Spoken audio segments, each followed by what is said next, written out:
Well, am I looking at the screen? You are not looking at the screen. I'm looking at the screen. This would be a fun intro, Kevin. I'm looking at the screen because I wanted to make sure we're lined up. You're gonna be looking here. I feel like I'm sitting at an angle, so I feel like I'm looking at the middle of the camera in an angle instead of just looking dead center. Like I mean, I don't know if that really matters. We can literally have both of our heads touching the whole time and just be like this. Don't give me a sus look. Don't give me that sus look. What's going on, guys? It's us and our friends. Me here, Montez, with my guy Brian. What's up? And today we're doing a rank 'em on J Dilla beats. And this is my favorite producer. I've been trying to get this guy to listen to a little more of his music for a while now, and I just thought this was the perfect opportunity for that to happen. I'm a fan of Dilla. I know a lot of his stuff. I don't know as much as I want to. Obviously being a hometown guy here in Detroit. And it was a very exciting thing. It made me sort of go back to the stuff I really liked of his, and it made me, like he was saying, go into it. Which is going to reflect a lot on my list. I was telling him this too. It's going to be a lot of stuff that is obvious. It's going to be stuff that's weird and like, oh, like hardcore J Dilla people are going to be like, oh, okay, that's good. So I was really excited. This is the first time where I've given in to him and he's going to run the show and stuff, and I just did my homework. Just a little quick info about J Dilla if you don't know who he is. Come on. Yeah, exactly. How don't you know who he is? If you're younger than like 21 or 22, all right, I'll give you a pass. But if you're older than that, you don't know, then you're slacking. That's right. But Dilla, he was born here in Detroit. He died in 2006 from a rare blood disease. Yes. What was it, lupus? Yes, I believe so. Like that. And yeah, he was only 32, man. His last album, Donuts, was produced basically literally on his deathbed. Yeah. In the hospital. His mom would bring records to him while he was in bed, and he'd have his little push pad and a little 45 record player. And just do it that way. Pretty amazing, honestly, when you think about it, that you're that dedicated to it when you're on your literal deathbed. For something that was his last like kind of alive tape, easily one of his most like experimental, and like he still was doing crazy things, like you said, on his deathbed. Donuts came out, what was that, February 7th of 2006, and then he died 3 days later, February 10th. Sad. Very sad. Yeah.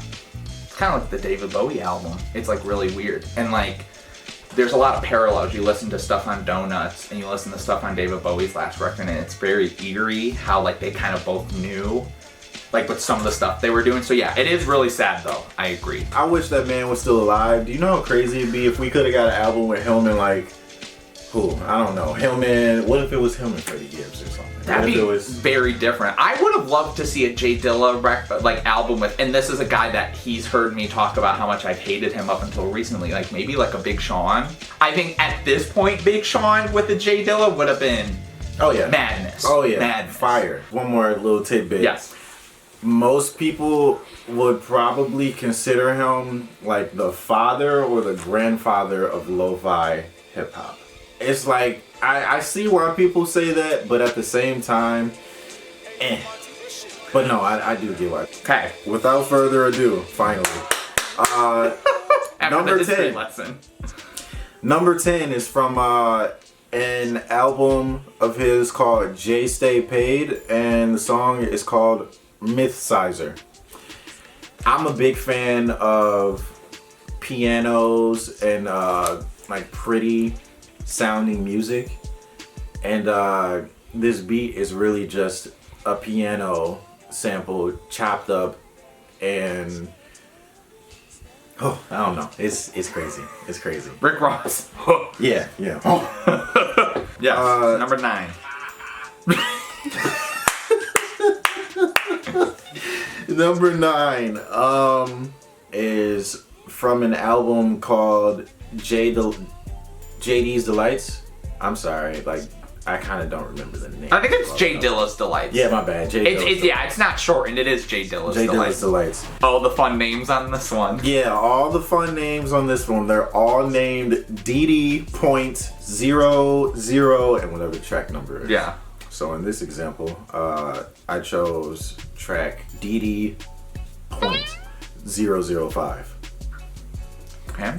It gives me a 90s feel for sure, but it also just gives me like a house party or a basement party 90s funky jam session. I can't even really put all the different genres that I heard in there in that one song, but that's just a song that just makes me want to get up and dance literally every single time that I hear it.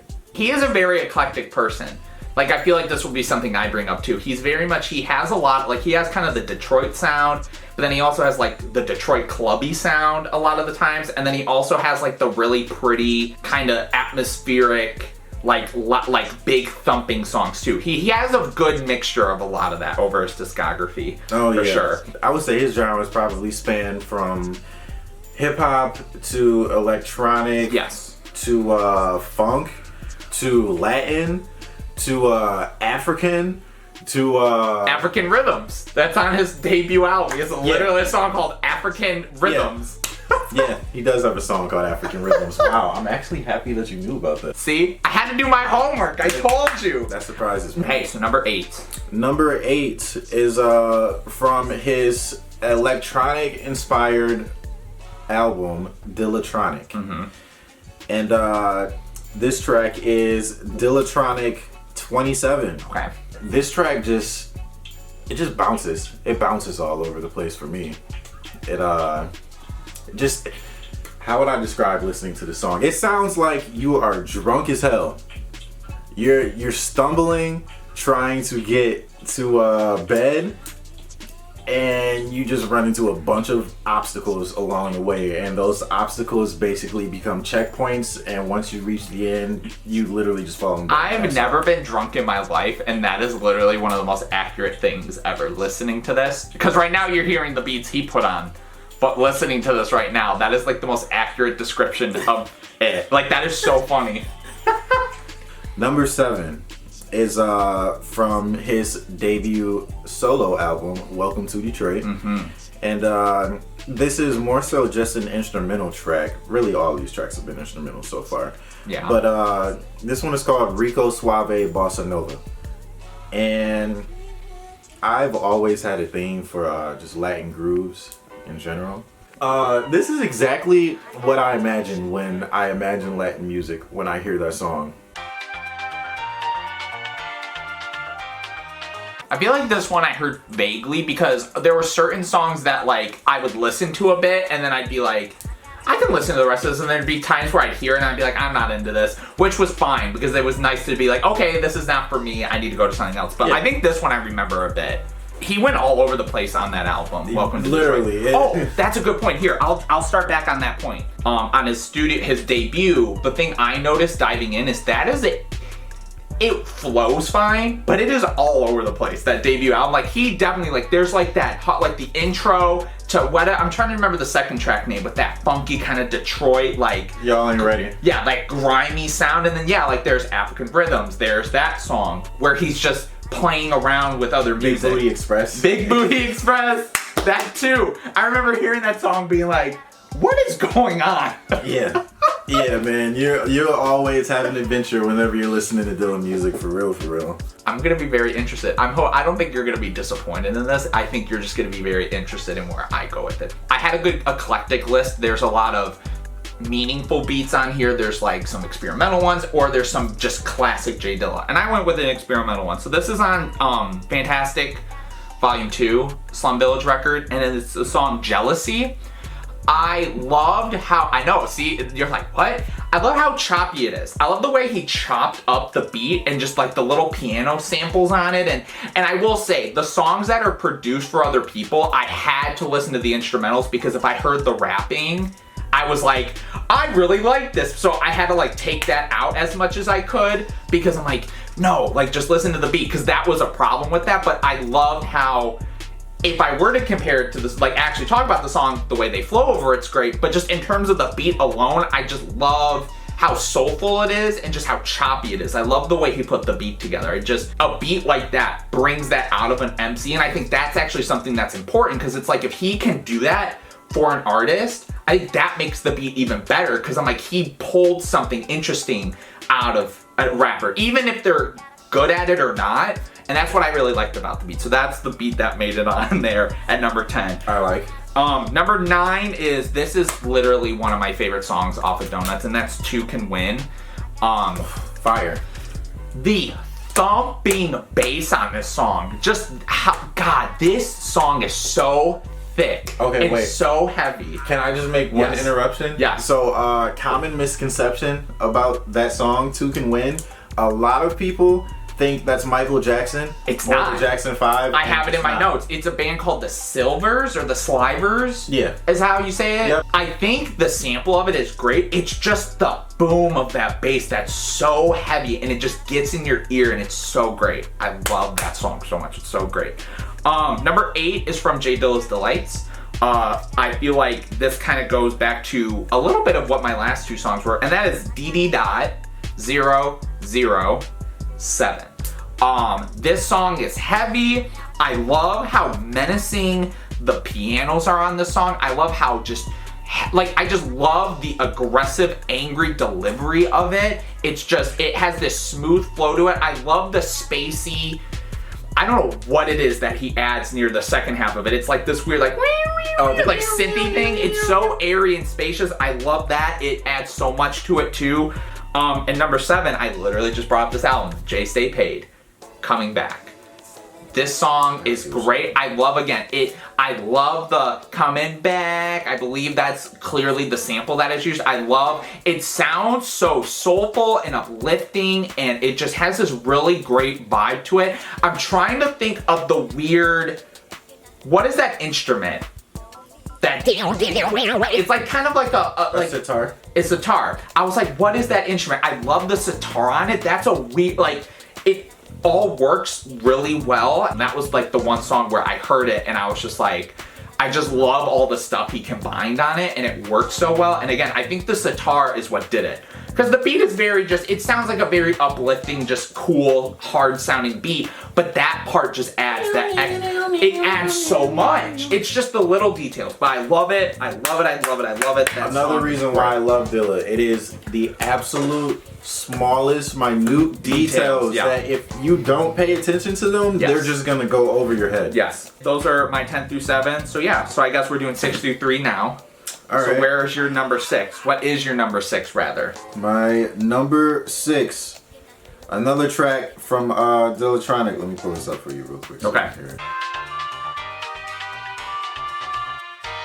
I chose that one because I actually have an appreciation for electronic music or just like house techno music in general. Growing up in Detroit and just listening to all of the sounds that came from here, growing up on Motown music, electronic music, just R&B music, soul music, stuff like that.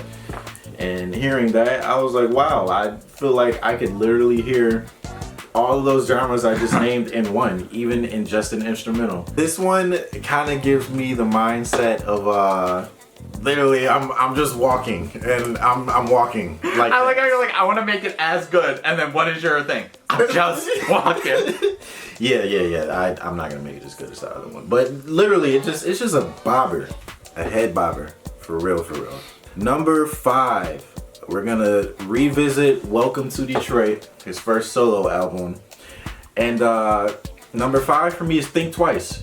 Do you know which one that is? Think Twice. That was the one with him and Dwele.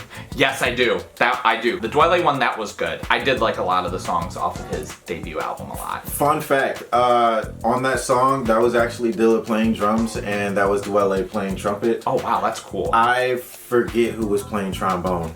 And Dilla was also playing bass as well. Wow. Very impressive. No, that's a good pick. That song is also technically a cover of a jazz song. I just can't remember the original artist. I probably should have looked that up before I came. Hey, it's fine. It's all good. Okay. All right, so number 4. Number 4 is from an album that Brian mentioned earlier. It's from a Detroit group. It's called Slum Village. And it's from Fantastic Volume 2. I chose I Don't Know. as my fourth one. And no, but honestly, I just love the chops in that song. For real, it was masterful. Just listening to the guitar parts be chopped up the way they were. I don't know if you know what song I'm talking about. I do, yes. But DJ Jazzy Jeff was also featured in that song, and that was him doing all the scratches and DJing in the song. I remember when I first heard that song back in the day, I thought to myself, okay, I know DJ Jazzy Jeff is actually an artist and DJs and stuff, but like I've never heard him on anything aside from Fresh Prince stuff. Yeah.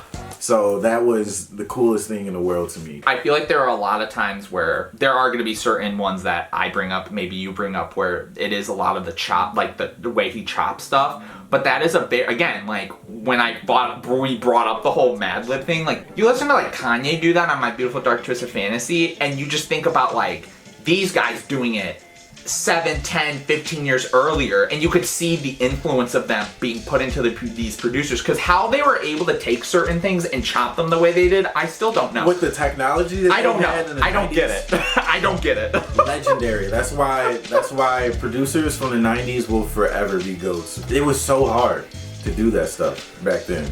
Nowadays, it's a cakewalk. Oh yeah. Number 3. Where's your number 3? As he opens his mouth very slowly.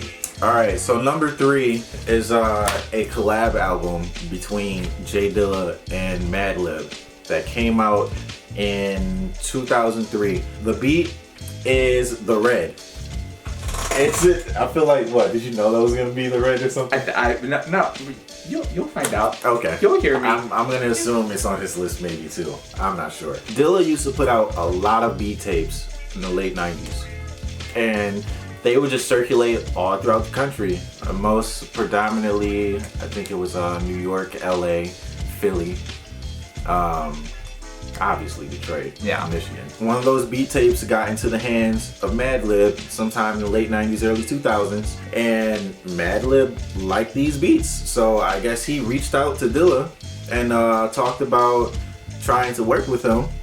And they ended up coming out with Champion Sound. Yes. Now, the crazy thing about this is because of, 2003, technology was starting to take off, but it still wasn't there yet. So what they would do, they would have CDs or disc or whatever. They would do their parts, their chops, their music or whatever, and they would literally mail each other their music.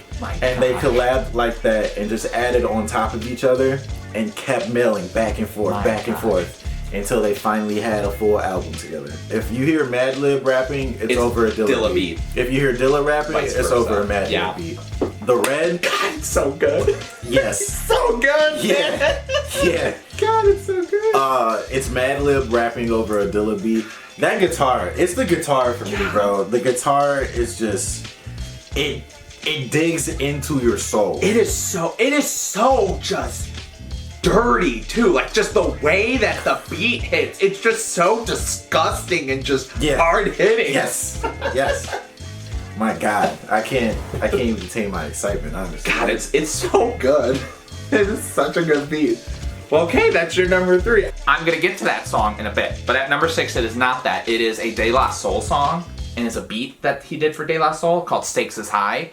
Again, I have to look at it as, God, I love the song so much with the lyrics and just what they're talking about, even resonating now about just kind of the whole, them talking about what's important in rap and what's important in this and that.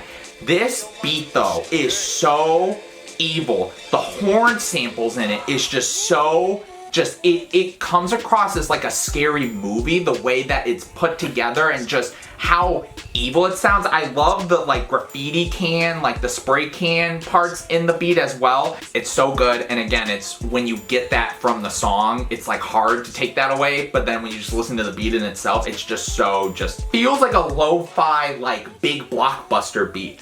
Like you get those beats, like you hear like a Kendrick Lamar's Good Kid, Mad City, it sounds like a movie, like how it's put together. But when you listen to that, it still sounds kind of lo-fi and a little bit like, it doesn't sound so masterful, but it sounds like it's like a soundtrack for a movie and like what De La's talking about. Number 5, The Red by J-Lib. Oh yeah. There is nothing I can say about this that you haven't said. Pretty much. This song is disgusting. Dirty, nasty. And again, it's like, that's just the beat. Even Madlib goes hard on it. But again, it's a whole beat thing. But God, it's literally, I wanted to scream when you were like, the beat's good and all, but it's the guitar. It sounds so good, but it also sounds off. Like, it's so like, pew, pew, pew. Like, it's, God, I threw my pen across the room because I'm so excited about this song. God, this song, there's nothing more to say. He said everything. Yeah, there's nothing to say about it. Great song. I said it all. Number 4 is a rapper from Chicago. His name is Common. Bauman? His name is Bauman. The song is about Miss Baraka Yadu. It's the light. You don't have to. That's about her? Yes, the light. I did not know that. The light. We had this conversation earlier in the video. I talked about how there's a lot of interesting things J Dilla does, and one of the things I was excited about was listening to all of his like lovey songs. He has one, So Far I Go, I think. So Far to Go, yeah. So Far to Go with D'Angelo and Common on it as well. And I'm not gonna lie, that song's okay. But when I heard The Light, there's still that thump to it, and I love how it's J Dilla being a little bit more poppy, but it works. But it's still him. It's still him. It has the sample on the hook, and again, I'm not even gonna go on. I wish I wrote it down. I'm not gonna go on knowing who it is. But the beat is it's so classy, but it's so Dilla, and it's beautiful, and it's clean. Like it's very simple too, which I like, but it works. I love it. It just sounds so well done. Now a song that is not that clean and is kind of chaotic is my number 3 song. I don't know if anything, at least I can think of, comes close to this song, because this song is fucking bananas. And it is the second song off of his final studio album while he was alive, and it's called Working on It. This song is fucking crazy. The reaction I had about The Red is the same thing here. The Beastie Boys sample, that whatever, that guitar, the way he does the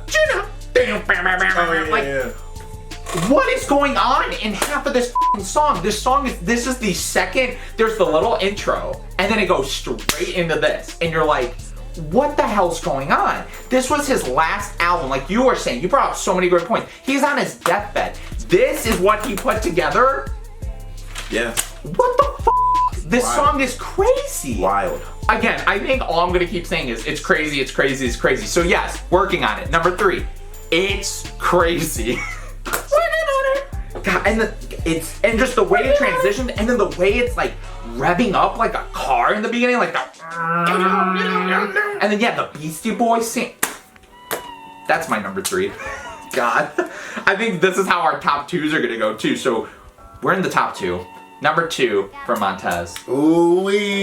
This is big time now. Crunch time. Okay, so it was a little hard for me to choose between 1 and 2 because I wanted to make 2 number 1, but ended up being number 2. It's actually from Donuts. Funny. Oh, cool. We were just talking about that. My number 2 is Don't Cry. Don't Cry. Me being a music producer the way that I am, I like samples a lot, if you can't tell by the music that you're hearing in the background. But nah, man, that song is just chopped up so intricately, Yes. and masterfully. I don't even really have words. I feel like I almost just shed a tear just thinking about it. Can we just talk about how Dilla has the precision of a beat maker as like a highly skilled beat maker, but he like a Timbaland, but like he has the mastering of like a Dre. The beats could sound crazy, but like listening to a lot of his stuff, it comes across as like, that's crazy to me that he's a beat maker that's so meticulous, and then it sounds like he's able to master and clean it. I don't get how people could do that. I always also liked how he liked that dirty sound, because he used to always talk about he wanted that tape sound. Yeah. Like it came off of a cassette tape or some Number 1. Oh my God, what's number 1. I'm interested. What is your number 1 beat by J Dilla? Fantastic. Volume 2. Slum Village. Players. That is bananas. I remember I first heard that from my dad. back in like the early 2000s, being like a little 5, 6, 7-year-old or whatever. Even then, I was like, what is that? It's really, for me, it's the bass and the kick together and how that song just thumps the entire way through. And once I started making beats in 2010, at one point I ended up looking up to see what the sample was. It was by the Singers Unlimited, and the song is called Claire. So like the sample, you think they're saying players, it's really saying Claire. And just how he can turn that and make it sound like that. And I was about to say, actually, that's probably where Kanye got his whole flipping samples into sounding like different things. Yeah. Because Dilla was definitely a master of that. Yeah. So my top 2 maybe a little bit not obvious. I don't know if my number 1's obvious. I think my number 2 is. This song is a very important song, I feel like, for him too, and this is probably like his big, like how he was found out, and it's by The Far Side. And it's the song Runnin', which is my number 2. Again, I know everyone can hate me because it's a boring, lazy pick, but like, are we still not gonna talk about how fire the song and the beat is? Like, it's him doing so much well. I love the scratching, I love the run, like that part. I just love, it's definitely one of those classic sounding Dilla sounds of just, it has the hard hit, it has just the nice bass to it. There's a lot of songs where it's like, it's so over the top and like Working On It. But I wanted to pick a song where, yeah, Working On It's a crazy beat, but like, it's definitely a song where listening to it, it's a lot going on. It's a sensory overload. Whereas this song is easy to just put on and be like, this song's just fire. Like, the beat is great. The rapping on it's great, but it's just the beat that makes it so great, and it's just the little things. This song came out, and this pushed him into a little bit more That really popularity. was a song that actually put him on the map now that I think about it. Fun fact about that, before you go to number 1? That song has, like 3 to 5 different samples going on in it. But that's what I love. Literally every single sound pretty much is a sample. Yeah. Or him playing. And you can never tell. That's what I also love too. Which is a cool mystery. You can literally never tell. I'm about to get emotional about number 1 probably a little bit, because this is a song that like it's one of those things where it's not a lazy pick because it's an obvious pick. I think it's a lazy pick because of why I picked it is very important, and I feel like it's an important thing for me as someone knowing his music. It is the second to last song off of Donuts, which is called Last Donut for the Night, or of the Night. Is that the? It's the stringy, it's the strings, the sample on it. God. I've read an article about this song, and someone was saying how this song sounds like he made this in heaven. And I started almost breaking down crying, because the way this song, it's not the last song on the album, but the way that the song ends the album, and it's the sample of it, and like, you know, the whole like, oh, ladies and gentlemen, and blah, blah, blah. And it's this very just powerful, it feels like one of the greatest exits for an artist at his prime. And the sampling on it is absolutely gorgeous. God, I'm like, for this to be something where like, again, we were just talking about the comparisons of like artists that put out songs or albums, and you can tell that while they're doing, like, you listen, you're kind of like, you could tell, you listen to that song and the way, the samples he picks. In this entire album. Right? In this entire album. But like this song in particular, for it to be the closer, God, this song is 1 minute, 40 seconds. It has a beginning, middle, and end. It has a story. There's 2 samples that tell you what's going on. The fact that you can get me emotional over that, which doesn't even have lyrics on it, and it's just, you think about his story, and you think about where he comes from, and where this album laid in his discography, and what happened after, it's like, I could just put this song on and just be like, what a legacy he left. And it's such a shame that everything happened how it did. Not even because it's just like, oh, he got killed, or he did it's the fact that he got this kind of disease and he's on his dying bed and he did this. Legend. Absolute legend. God. Absolute legend. Oh boy. Well, yeah, that's it. That's J Dilla right there. Yeah. What a beautiful way to end that. What a beautiful way to end that. I don't even want to be funny right now. I'm so like, that was a great way to end it. Yeah, no, I'm not trying to be funny. Like, that was amazing. So yes, guys, thank you guys so much for watching. If you're someone like me that needs to go into his music more, or you're someone like him that knows every thing about J Dilla, leave all your favorite beats, projects of his, all that in the comments below. You know the drill. Like, subscribe. We do this all for you. We do this all for love. We love doing these. Check out our other rankums. We did, the first rankum we did was us doing Kanye West album, so go check that out. That's a classic one right there. But yeah, J Dilla beats. What else can I say? Nothing really. Just except if you've never listened to him before, you guys should listen to him. You guys should give him a listen. Use our list. There's a lot of playlists on YouTube too. That too. You're ever doing some homework or something, or you're just kind of chilling, you can probably type in like J Dilla homework edit. Pretty sure there's like a 2-hour video of just a collage of like